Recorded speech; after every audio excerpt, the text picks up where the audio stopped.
మీ తాకట్టు బంగారం కష్టాలకి good bye చెప్పండి. వెంటనే ఎన్ గోల్డ్ కి కాల్ చేయండి. కేంద్ర ప్రభుత్వంపై సీఎం రేవంత్ రెడ్డి తీవ్ర విమర్శలు గుప్పించారు. తెలంగాణను ప్రధాని మోదీ తొక్కేస్తున్నారన్నారు రేవంత్. కుట్రతోనే అమెరికా పర్యటనకు అనుమతి ఇవ్వలేదన్నారు. గుజరాత్ సీఎంకు అనుమతి ఇచ్చి తెలంగాణ సీఎంకు ఎందుకు రద్దు చేశారని చెప్పారు. తెలంగాణను మోదీ అవమానపరుస్తున్నారని చెప్పారు. తెలంగాణకు పెట్టుబడులు వస్తాయని కుట్ర చేస్తున్నారన్నారు రేవంత్. గుజరాత్ బానిసలుగా బీజేపీ నేతలు ఉంటారా అని సూటిగా ప్రశ్నించారు సీఎం రేవంత్ రెడ్డి. 2034కి $1 ట్రిలియన్ ఎకానమీ, 2047 నాటికి $3 ట్రిలియన్ ఎకానమీకి పెంచాలి తెలంగాణని ఈ రోజు ఈ పర్యటనను నిర్ణయించుకొని మేము ముందుకు వెళ్తుంటే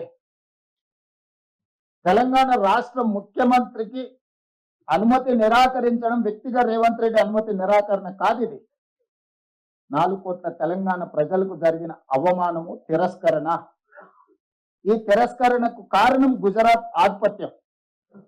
ఈ దేశ ప్రధానమంత్రి ఇంకా గుజరాతీగానే వ్యవహరిస్తున్నాడు తప్ప భారత ప్రధానమంత్రిగా విషయ పరిజ్ఞానంతో ఈ ప్రధానమంత్రి గారు వ్యవహరించడం లేదు. ఇది తీవ్ర ఆక్షేపణీయము. ఇది తెలంగాణకు జరిగిన అవమానము, తెలంగాణ అభివృద్ధిని అడ్డుకోవడము. ఈరోజు గుజరాత్ ముఖ్యమంత్రిని అమెరికా పర్యటనకు అనుమతి ఇచ్చి 8 రోజులు అక్కడ వైబ్రెంట్ గుజరాత్ 2047కి సంబంధించిన రోడ్ షోలు చేయడానికి, గుజరాత్ కి పెట్టుబడులను ఆకర్షించడానికి అనుమతి ఇచ్చి తెలంగాణ ముఖ్యమంత్రికి అనుమతి ఇవ్వకపోవడము, తిరస్కరించడానికి పొలిటికల్ రీజన్స్ అట్రిబ్యూట్ చేయడం అనేది ఇది తెలంగాణ సమాజం అంతా ముక్తకంఠంతో ఖండించాల్సిన అవసరం ఉన్నది. దీనికి రాజకీయాలు, రాజకీయ పార్టీలు, ఇతర అంశాలను జోడించవలసిన అవసరం లేదు. భారతీయ జనతా పార్టీ నాయకులకు నేను విజ్ఞప్తి చేస్తున్నా, ప్రజాప్రతినిధులకు నేను విజ్ఞప్తి చేస్తున్నా, మీరు గుజరాత్ను సమర్థించడం ద్వారా నరేంద్ర మోడీ గారి చేతుల్లో, గుజరాత్ చేతుల్లో కట్టు బానిసలుగా మీరు బ్రతకదలుచుకున్నారా? తెలంగాణ ఆత్మ గౌరవాన్ని సాటదలుచుకున్నారా? మీరు ఈరోజు తెలంగాణ ప్రజలకు సమాధానం చెప్పాలి.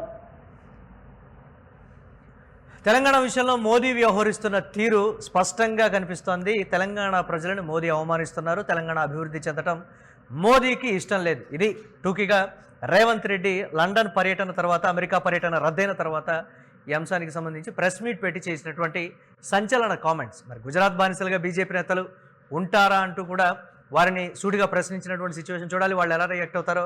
ఇక ముఖ్యమంత్రి రేవంత్ రెడ్డి కామెంట్స్కి సంబంధించి మరిన్ని అప్డేట్స్ మా కరెస్పాండెంట్ సత్య అందిస్తారు. సత్య, గుజరాత్ సీఎంకు అనుమతి ఇచ్చారు, మరి నేనేం తప్పు చేశాను, నేను ఏ పర్పస్ మీద వెళ్తున్నాను, ఆ క్లియర్ డేటా అంతా మీకు ఇచ్చాను, విదేశాంగ ప్రతినిధులు కూడా తోడుగా ఉంటారు, నేనేం చేసినా కానీ మీకు తెలిసిపోతుంటుంది.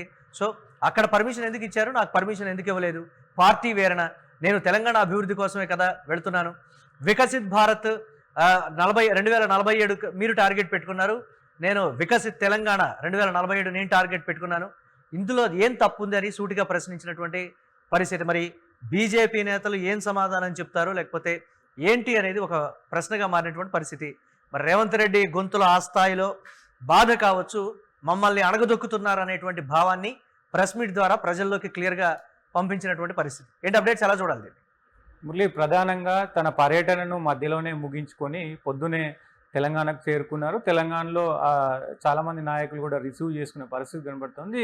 సో ఇప్పుడు సెక్రటేరియట్లో ప్రెస్ మీట్ పెట్టారు, బీజేపీ పైన తీవ్ర విమర్శలు చేసిన పరిస్థితి కనబడుతుంది. అయితే ప్రధానంగా ఇక్కడ అసలు నేను యూకేకు పర్మిషన్ ఇచ్చినటువంటి కేంద్ర ప్రభుత్వం, ఇక్కడ బీజేపీ కానీ మోడీ కానీ ఎందుకు మరి యూకేకు వెళ్ళడానికి పర్మిషన్ ఇచ్చారు, అదే యుఎస్కి వెళ్ళాలంటే ఎందుకు పర్మిషన్ ఇవ్వలేదు?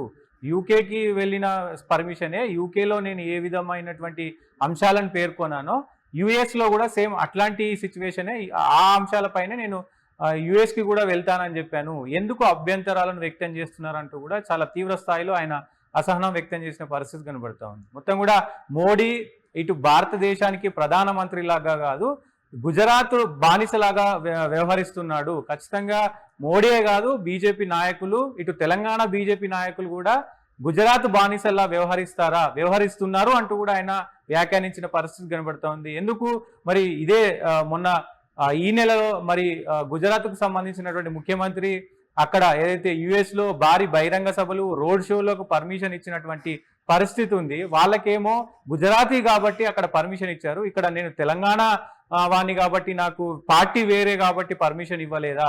ఒకవేళ నా స్థాయి అది కాదనుకుంటే, ముఖ్యమంత్రి స్థాయి అది కాదనుకుంటే యుఎస్కి ఎందుకు ఇచ్చారు? యుఎస్కి ఎందుకు ఇవ్వలేదు? మరి యూకేకి ఎందుకు పర్మిషన్ ఇచ్చారు? గుజరాత్ ముఖ్యమంత్రికి ఎందుకు ఇచ్చారు పర్మిషను? నా స్థాయి అది కాకపోతే మరి ఆయన స్థాయి కూడా ముఖ్యమంత్రి స్థాయి కదా, నా స్థాయి కూడా ముఖ్యమంత్రి స్థాయి కదా. సో ఇవన్నీ కూడా ప్రస్తావిస్తూ ఖచ్చితంగా నేను ఏదైతే వెళ్ళాను అంటే నేను యుఎస్ టూర్ కానీ యూకే టూర్ కానీ, ఈ టూర్కు ప్రధాన ఉద్దేశం 2047 వికసిత్ భారత్లో భాగంగా విద్యార్థులకు సంబంధించి, ఇక్కడ ఉపాధికి సంబంధించి, టెక్నాలజీకి సంబంధించి, అభివృద్ధికి సంబంధించి అన్ని కార్యక్రమాల్లో నేను తీసుకుంటున్నటువంటి నిర్ణయాలు, నేను తీసుకుంటున్నటువంటి ముందడుగు చర్యలు ఏవైతే ఉన్నాయో అది పూర్తిగా బీజేపీకి అటు మోడీకి నచ్చట్లేదు. ఎందుకంటే తెలంగాణ అభివృద్ధి చెందుతుంది, తెలంగాణ అభివృద్ధి చెందితే మళ్ళీ ఇక్కడ బీజేపీ రాదు, బీజేపీకి ప్రాబ్లం అవుతుంది, ఎందుకంటే నేను వేరే పార్టీ కాబట్టి ప్రాబ్లం అవుతుంది అంటూ కూడా ఆయన వ్యాఖ్యానించారు. కేవలం నేను పార్టీ వేరని, కేవలం పార్టీ వేరని మాత్రమే నాకు ఈ మొత్తం పర్యటనకు సంబంధించి కూడా మరి వాళ్ళు వెనక చేసిన పరిస్థితి కనబడుతుంది. కేంద్ర ప్రభుత్వం మొండి వైఖరితో వ్యవహరిస్తుంది అని కూడా ఆయన కామెంట్ చేశారు. సో కేంద్ర ప్రభుత్వమే కాదు, ఇక్కడ ఉన్నటువంటి నాయకులు, బీజేపీ నాయకులు మరి కొంత గుజరాతీ బానిసల్లాగా ప్రవర్తిస్తున్నారు. సో ఇది నా పర్యటన రద్దయిందంటే ఇక నేనేదో తెలంగాణ ముఖ్యమంత్రిగా కాదు, 4 కోట్ల ప్రజలను అవమానించినట్టే. ఇక్కడ మోడీ కానీ బీజేపీ కానీ మొత్తం కూడా తెలంగాణ ప్రజల్ని ఇక్కడ అవమానించింది. ఖచ్చితంగా బీజేపీకి తెలంగాణ డెవలప్మెంట్ అవడం, అభివృద్ధి చెందడం ఇష్టం లేదు అంటూ కూడా ఆయన మాట్లాడిన పరిస్థితి ఉంది. మొత్తం కూడా దీనికి సంబంధించి ఆయన మాట్లాడుతూ చాలా అసహనం వ్యక్తం చేశారు. బీజేపీకి సంబంధించినటువంటి పలు అంశాలపైన ఆయన మాట్లాడారు. అసలు బీజేపీకి సంబంధించిన అంటే అధికారంలో ఉన్నటువంటి రాష్ట్రాలు ఏ రకంగా ఉన్నాయి, బీజేపీతర అంటే వేరే సంబంధించిన ముఖ్యమంత్రులు ఉన్న రాష్ట్రాలను ఎలా వాళ్ళు చూస్తా ఉన్నారు అనేది కూడా మొత్తం కూడా ఆయన మాట్లాడి అక్కడ అసహనం వ్యక్తం చేసిన పరిస్థితి ఉంది. ద్వంద్వ వైఖరితో అంటే ఒకటే ఏకపక్ష నిర్ణయాలతో బీజేపీ వ్యవహరిస్తున్నది. ఖచ్చితంగా ఇది బీజేపీకి త్వరలో నేను దీన్ని చాలా సీరియస్ గా తీసుకున్నాను, బీజేపీ పైన పెద్ద పోరాటమే చేస్తాం. ఇప్పటికే మల్లికార్జున్ ఖర్గే దీన్ని మరి ఖండించారు, తద్వారా ఇక్కడ తెలంగాణ ప్రజలు కూడా దీన్ని ఖండించారు అంటూ కూడా ఆయన చెప్పిన పరిస్థితి అయితే కనబడతా ఉంది మురళి. ఎందుకంటే మధ్యలోనే దాదాపు ఈ నెల 31 వరకు కూడా ఆయన యుఎస్ లో ఉండాల్సిన అవసరం ఉండే, అక్కడ కీలకమైనటువంటి మీటింగ్స్ కూడా ఉండే.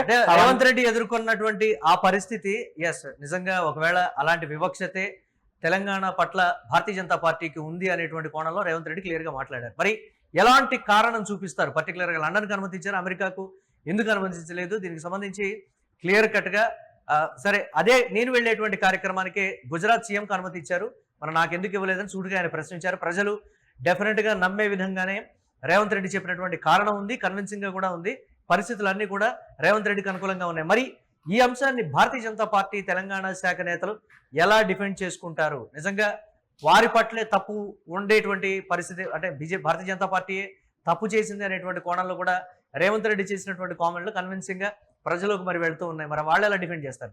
డెఫినెట్ ఇప్పటికే బీజేపీకి సంబంధించిన నాయకులందరూ కూడా అంటే దేశానికి సంబంధించినటువంటి వ్యవహారాలలో ఆయన తలదూరుస్తున్నారు. దేశానికి వ్యతిరేకంగా కొన్ని సంస్థలు పనిచేస్తూ ఉన్నాయి.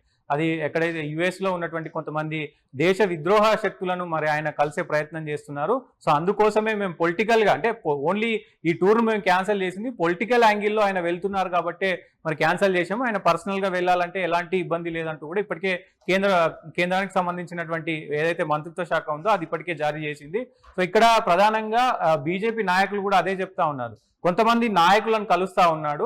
ఆ నాయకులకు సంబంధించి ఇప్పటికే దేశానికి సంబంధించినటువంటి అంతర్గత విషయాలు చాలా ఇన్వాల్వ్మెంట్ ఉంది, అంటే దేశానికి కొంత వాళ్ళు వ్యతిరేకంగా పనిచేస్తున్నారు అనేది మా నోటీస్కు ఉంది. అలాగే దానికోసమనే ఆయనను కలవకుండా మరి ఇది చేస్తున్నామంటూ కూడా ఇప్పటికే బీజేపీ నేతలు చెప్పారు. కాబట్టి ఖచ్చితంగా మరి రేవంత్ రెడ్డి ఏం చెప్పారు దానికి సంబంధించి ఇటు బీజేపీకి సంబంధించిన వ్యవహారం కానీ అలాగే మంత్రిత్వ శాఖ విదేశాఖకు సంబంధించినటువంటి మంత్రిత్వ శాఖ ఎలాంటి నిర్ణయాలు తీసుకుంది అనేది కూడా ఆ 2 లెటర్లు బయటకు వస్తే గానీ ఒక స్పష్టత వచ్చే అవకాశం లేదు మురళి. ఎందుకంటే ఆ లెటర్లు బయటకు వస్తే అసలు ఈయన ఏ కండిషన్స్ ఎవరెవరిని కలవడానికి వెళ్ళారు, వాళ్ళు దేనికోసం రిజెక్ట్ చేశారు అనేది 2 లేఖలు బయటకు వస్తే తప్ప ఒక క్లారిటీ వచ్చే అవకాశం ఉండదు. నిజాలు ఏంటి అనేది కూడా తెలియాల్సిన అవసరం అయితే ఉంటుంది Murali. Right, thanks for updates Satya. మరి గుజరాత్ బానిసలుగా ఉంటారా అని నేరుగా తెలంగాణ బీజేపీ శాఖకు సంబంధించి రేవంత్ రెడ్డి చేసినటువంటి ప్రశ్నలు కావచ్చు, లేకపోతే తెలంగాణ సీఎంకు ఎందుకు రద్దు చేశారు, గుజరాత్ సీఎంకు ఎందుకు అనుమతించారు, ఇది కన్విన్సింగ్గా ప్రజల్లోకి వెళ్ళేటువంటి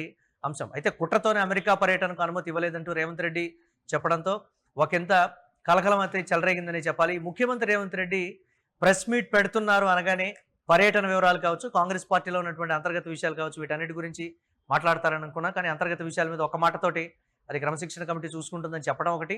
అలాగే ఈ అంశానికి సంబంధించి పర్టికులర్గా తెలంగాణ భారతీయ జనతా పార్టీ శాఖ సమాధానం చెప్పాలి.